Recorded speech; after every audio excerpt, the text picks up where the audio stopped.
What's going on, guys? It's your man, Ed Hayes, the wholesale coach here, and we are back for another episode of the Wholesaling Mastermind Podcast. And in this episode, I want to talk to you all about how to go through a conversation with a cash buyer. All right. This is typically a conversation that I tend to have with most of my coaching clients, but I wanted to bring it here to the podcast so I could provide some value to the community at large. So I hope that this podcast provides a lot of value to you all. If you do find this valuable, please share it with other people that you think could benefit from this podcast. All right. So like I said, I'm going to be talking about how to have that conversation with the cash buyer so you can build up that relationship with them on the front end. So then you can be armed with the money on your side and you can go out here and play both sides of the market, not only be able to help investors get deals faster, but you can also help other wholesalers get their deals closed faster as well. So I really want you all to be able to play both sides of the market, give yourself the best chance to win. Me personally, reaching out to the cash buyers is kind of like my secret sauce. I feel like it's the most important piece to everything that I do. So I'm going to drop some gems, some value on this one, guys. So I hope that you all appreciate it. Look, I'm stumbling over my words already. Anyway, I hope that you all appreciate it, guys. I hope that y'all feeling good out there. Let's go ahead and let's get into this content.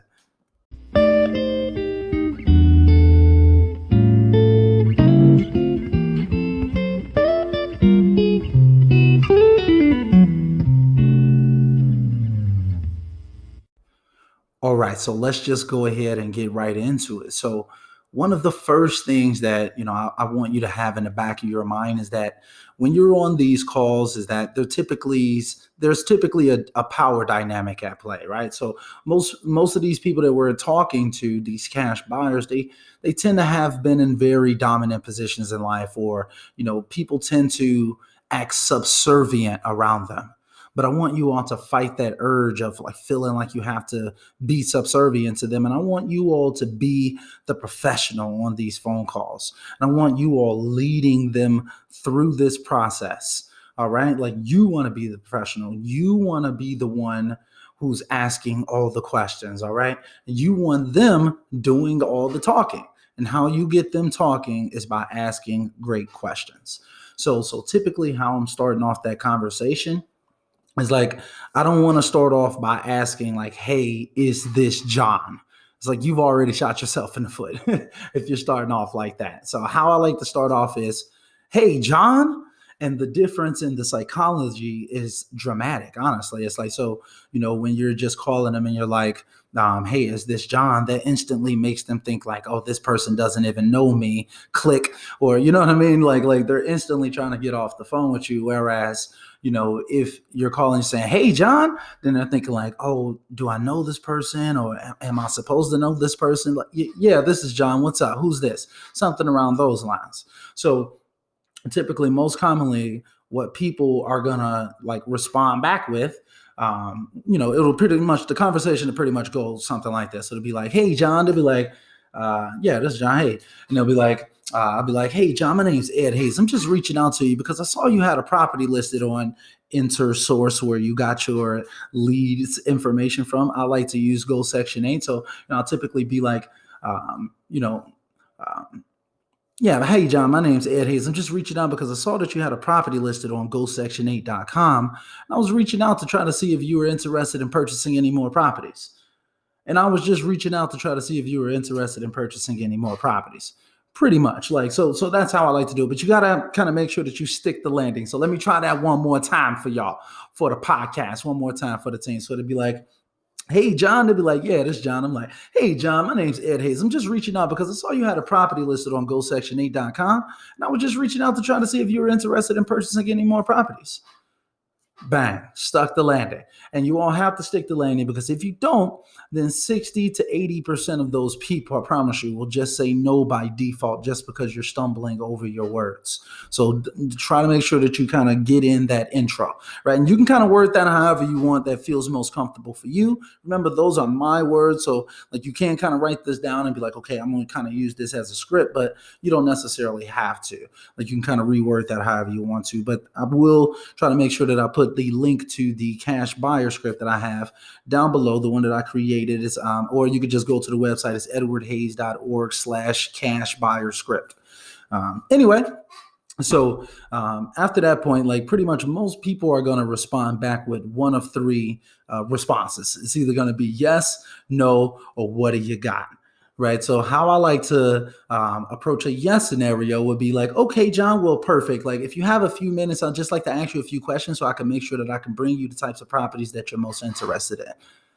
Boom. So, and then, pretty much from there, I'm just kind of going into the questions, right? So in a no scenario, I don't want to just be like, okay, bye. I want to be like, okay, John, no problem at all. I understand. You wouldn't happen to be interested in selling any properties right now, would you? So I always want to follow that up with asking them if they want to sell, because a lot of people that aren't looking to buy are looking to sell. So what I've noticed in, like, so far, me being out here in the field or whatever, is that people are either playing the game or they're getting out.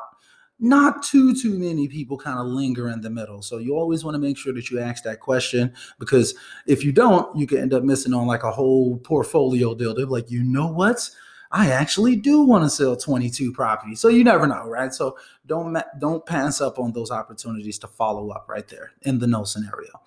And then when it comes to a, well, what do you got situation, typically how I'm going to be following up with is, well, John, I work a little bit differently than my competitors out here. Like, instead of just filling up your inbox with a bunch of properties you probably never move on, I like to reach out to investors like you first, find out what you're looking for, and then I can go out there and get hunting for you.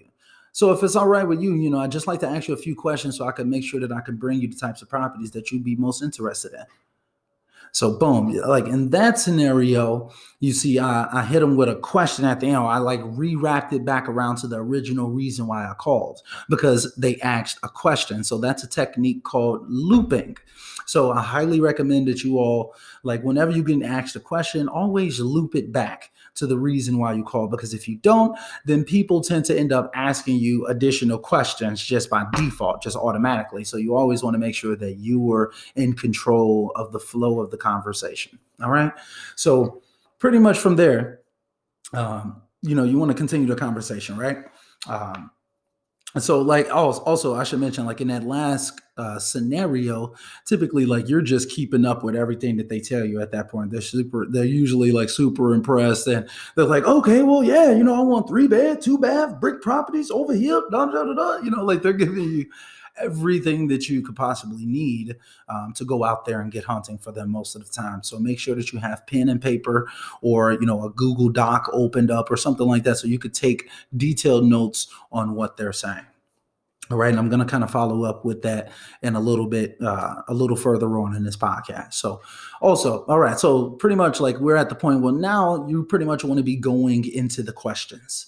All right. So now, if you download my cash buyer script, which I'm going to have linked down below, you'll see that there's probably like 13, 14 different questions on this script. And there's like a big paragraph, like a chunk of, paragraph of text and stuff like that. I don't want you to feel like you need to memorize all of this information.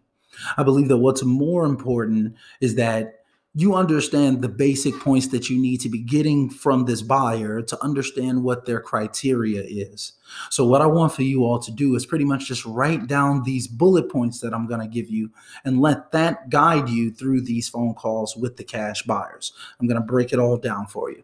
So let's just go ahead and get into it. So typically I'll be starting off that conversation something around the lines of, excuse me. So typically I'll be starting off that conversation. We'll be like, okay, John, tell me, what types of properties are you most interested in? Single families, multis? Boom. So like, I'll kind of just let it linger off like that or whatever, and they'll pretty much fill in the blank for me. So like your bullet point could be something like types of properties, question mark, in parentheses, singles, comma, multis. So maybe that'll help you remember it. So then you can say it in a way that's most comfortable for you as well. So you don't feel like, oh, I need to go figure out this whole script. Look, it's just like 7 questions. So just ask them these 7 questions and just be a normal human being on these calls. But definitely like utilize the script if you feel like that will help you out at the beginning. But either way, I digress. Let me keep going. So, first off, it'll be, okay, John, so what types of properties are you most interested in? I'd be like, okay, perfect. And then I'll ask them, okay, John, and then what's your exit strategy? Are you looking to do rehabs, buy and holds?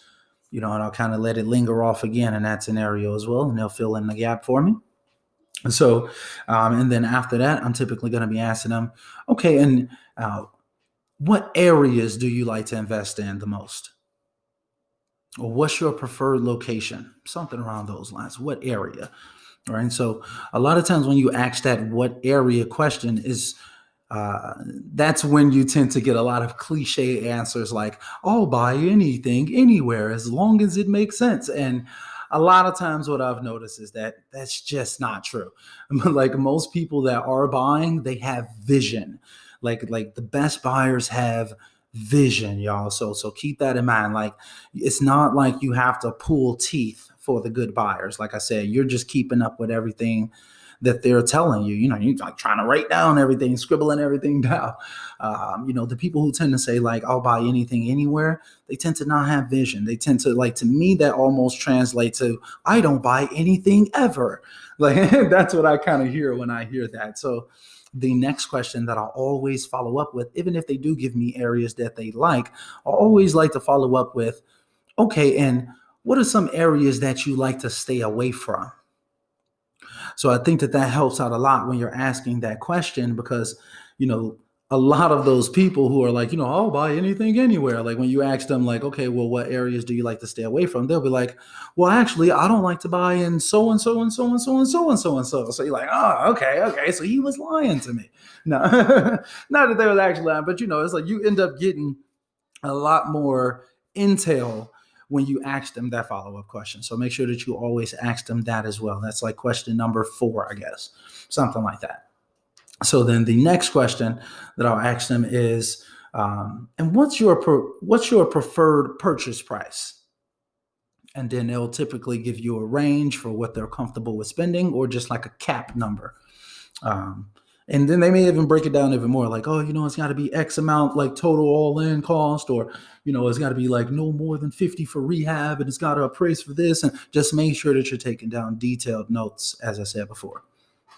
So from there, I always like to follow up that question with, and would that be cash or would you be financing? Boom. So now when you ask that question, now you know who your legitimate cash buyers are and who's, technically a cash buyer, quote unquote, a cash buyer, but they'll actually be needing some type of financing to get the deal done. So it may take them a little bit longer or they may not get approved for the deal. All right. So that's another great question to ask them. Now, to be honest with you, those are like the majority of the meaty questions that we really need. That's like the fundamentals of their criteria. What are you buying? What's your exit strategy? What areas do you want those properties in? And how much do you want to pay for them? All right. So that's pretty much like the basic criteria right there. Now, from there are optional questions that you may want to ask as well. Like I said, definitely make sure that you check out that cash buyer script if you haven't already. I do have an updated version of it, though. I'm not sure if it's connected to that forum online, but either way, I'm going to set that up to where you all have the most updated version of it because there are like some responses to common rebuttals and things of that nature inside of there as well. So you can overcome those objections along the way. But there are some optional questions. Now, one optional question that I would recommend asking for people who maybe seem like a little bit around the edges, or maybe like they don't want to give you enough information, or they seem a little sketchy, or whatever it may be, right? You may want to ask them some additional questions. One being, how do I word it? Like, Okay, John, how many properties have you purchased over the last 12 months? Right. And then like once I get that answer, I'll do some quick math, right? So let's say they say like, I did 12 properties. I'll be like, okay, well, that's about, one property per month. Is that a good amount of acquisitions for you? And I like asking them that so I really know how much volume they're doing. And what I've noticed is that a lot of people who aren't doing very much volume, they may get offended, like, whoa, like, why does that matter?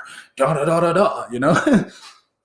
And I'll just straight up tell them, like, it's no offense or anything. I'm just asking because we tend to do the majority of our deals with buyers who are doing a good amount of volume. So, we won't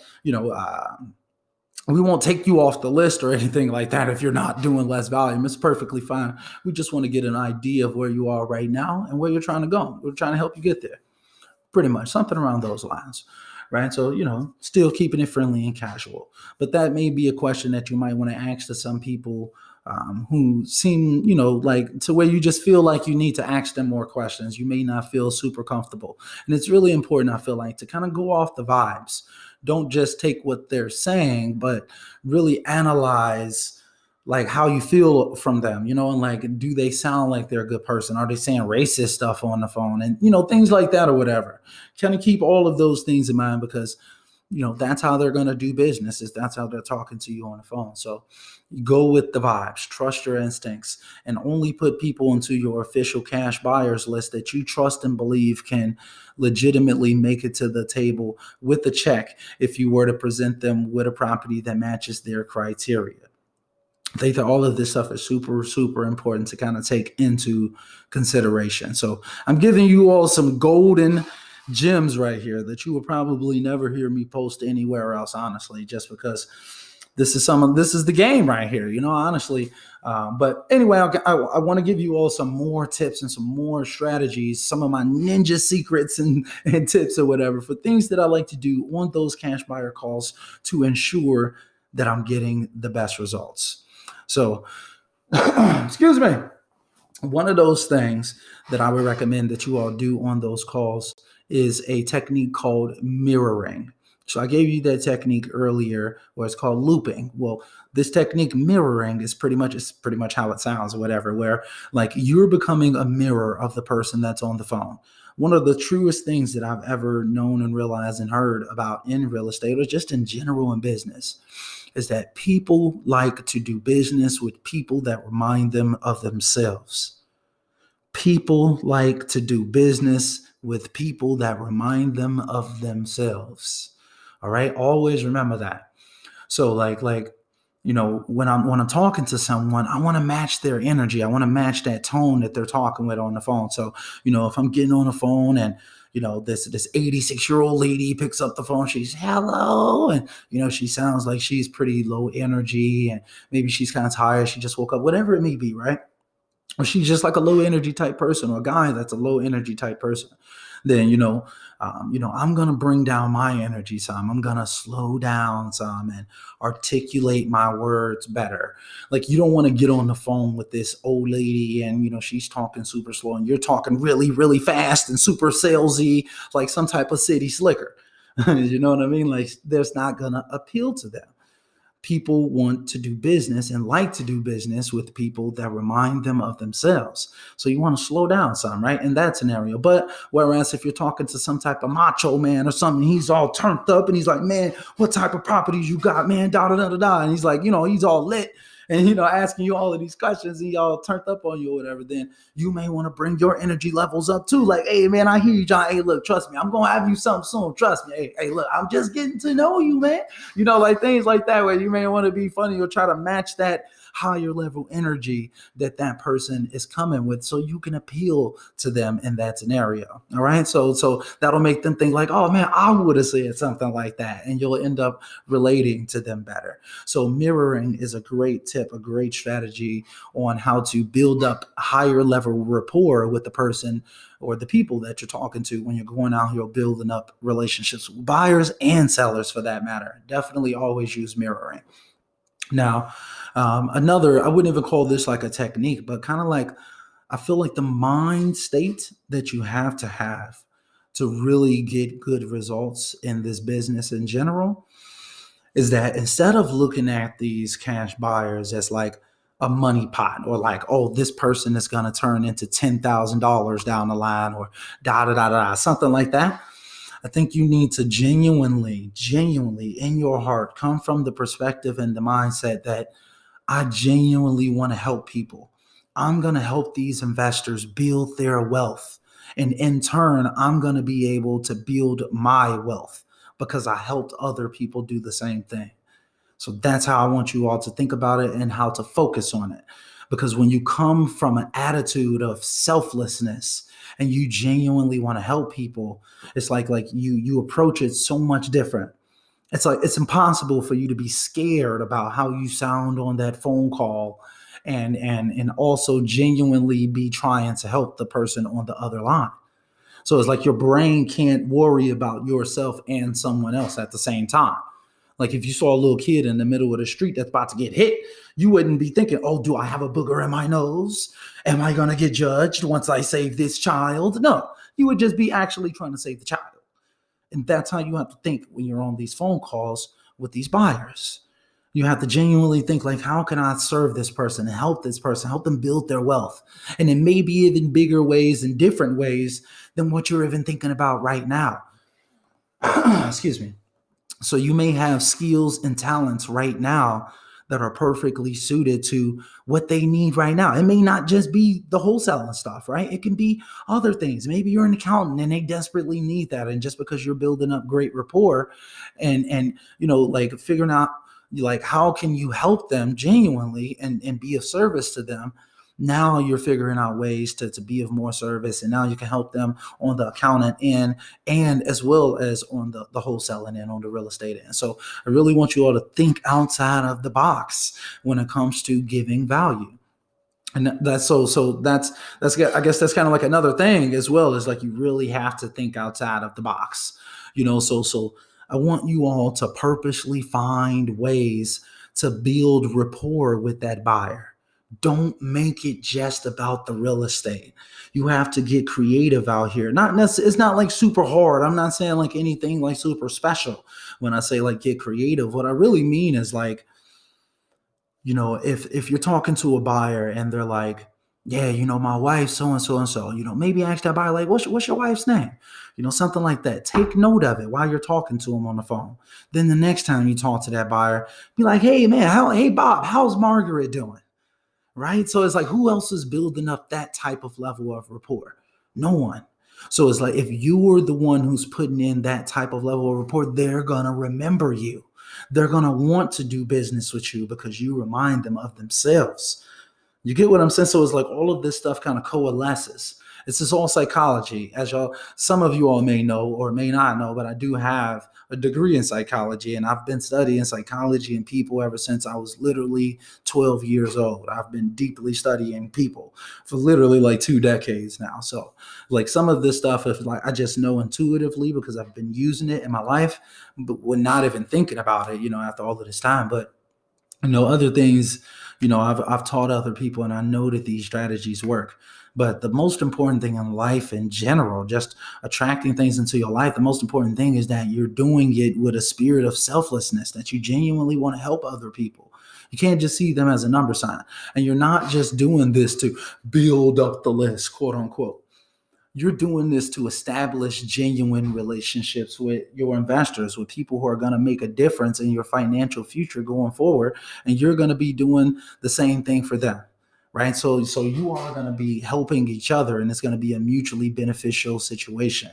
So that's how I want you all to don't just think about like, oh, I'm trying to build up the list. No, it's like you want quality over quantity. You really want to build up genuine relationships with some of the heaviest hitters in your area, period. And if you can bring them onto the team, I'm telling you, it sounds cliche, but at the end of the day, it's not what you know, it's who you know. And that's why it's important to know the people who have the money in any market, for that matter. Just think about it. In any market, you start up a hot dog stand, you're looking for the customers. Well, guess what? In wholesaling, the customers are the buyers. So it's super important for you to realize that, and you genuinely want to know what your customers want so you can serve them best. That's how you want to be thinking about it, and that's how you want to approach it. That's what I recommend. Just come out here and genuinely say, look, I'm going to dominate this market because I'm going to know what people want more than everybody else. I'm going to be able to go and get the golden gems that nobody else can find. But not to mention, I'm going to know what they want, but I'm going to know them personally.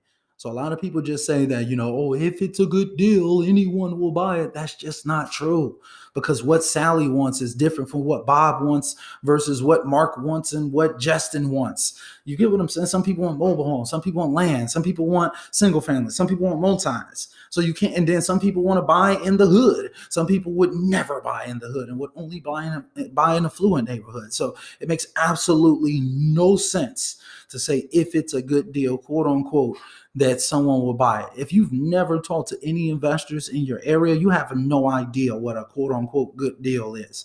Because like I said, that's an extremely subjective thing. So keep that in mind. You need to be connected to the money.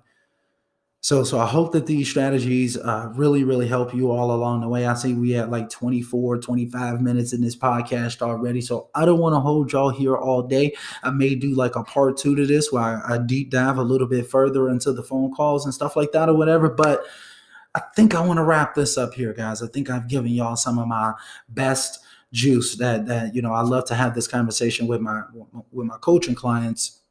But I've pretty much distilled that conversation right here into this podcast. So I really, really mean it when I say it. I hope that this one really gives you all a lot of value, because it's helped me out tremendously. Like exactly what I just gave y'all right here has helped me out more than I can even put into words, y'all. I really, really mean that. So if y'all need to go back and listen again, then listen again.